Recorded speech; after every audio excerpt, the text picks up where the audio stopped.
The first panel to be installed on the roof is the lowest. It will run horizontally and usually has an overhang.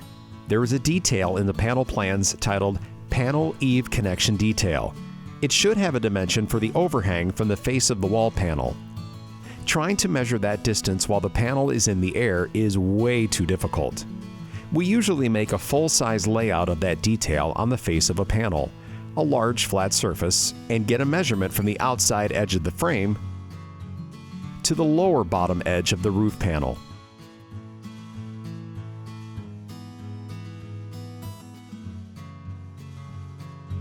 Usually, the lower panel course on the roof is horizontal and full width, 48 inches.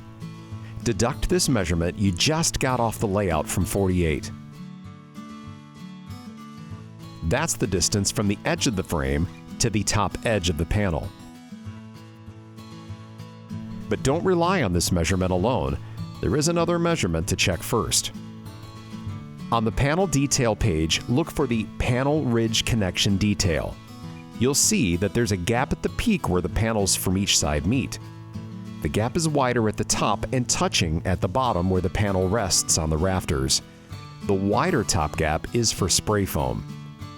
You'll need to find one of these panels with the ridge cut and pull a measurement on the bottom face, which rests on the roof. This measurement is then transferred to the roof face, where it's compared to the overhang measurement from the eave connection detail.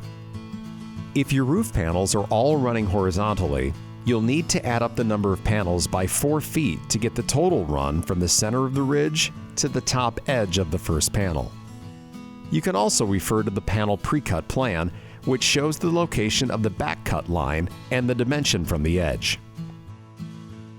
Scrap 2x4s are nailed to the rafters as a guide for the first roof panel. The first roof panels will be pushed up against the 2x4s and screwed into place. Prepping the roof panels is much like the wall panels.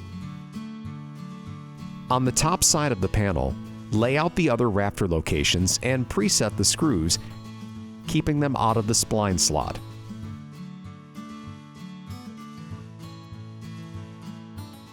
If you've installed furring strips, like shown here, start the screws on the center of the beam, which would mean the screw is also driven through the center of the furring strip. Check your panel plan for exact details on screw spacing. Screws are usually 10 inches on center, so 5 across the bottom and 5 across the top. If the panel is half bearing on a post, keep the screws 2 inches from the edge. They need to miss the groove for the spline, but hit the post. You might want to angle these screws slightly. Do not drive the screws so much that they constrict or crush the spline groove. For lifting the panel, use 2 of the seatbelt straps threaded on a 2x4 or 2x6, then screwed to the roof panel about 2/3 of the way up the panel. Use at least 12 robust screws, such as GRK 5/16 by 2.5 inches long. The roof panels are much heavier than the wall panels, so don't skimp on these screws. Also, nail or screw on 2x4s along the bottom edge to provide some footing. You'll be standing on this panel to land the one above it. You might also find it convenient to temporarily screw the splines to the surface of the panel so they are near at hand after the panel is in place. After the first row is installed, the remaining panels will rest easily on the first row. Now is a good time to double-check the remaining distance to the ridge and make any adjustments.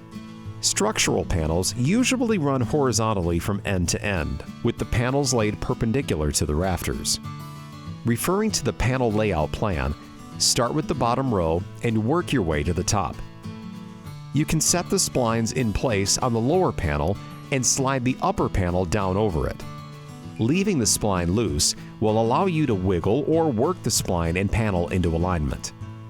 As you work up the roof, check your measurements for the remaining distance. The bottom face of the last upper panel should be right at the top center of the ridge beam. Time is usually a critical factor when installing the roof panels. Many times, a crane will be hired for the day, and possibly extra help as well. There are ways to save time. As long as the first eave panels are secure, the splines can be left loose, and the remaining panels can be placed with a few screws each. After all the panels are in place, you'll have more time to screw everything down and nail off the splines. Once that's complete, you'll drill and fill the roof panels in the same manner as the walls. Refer to the plan details. Roof panels are drilled 6 inches on center. Inject the foam, then get off the roof till the next day, when you can easily scrape off the excess hardened foam.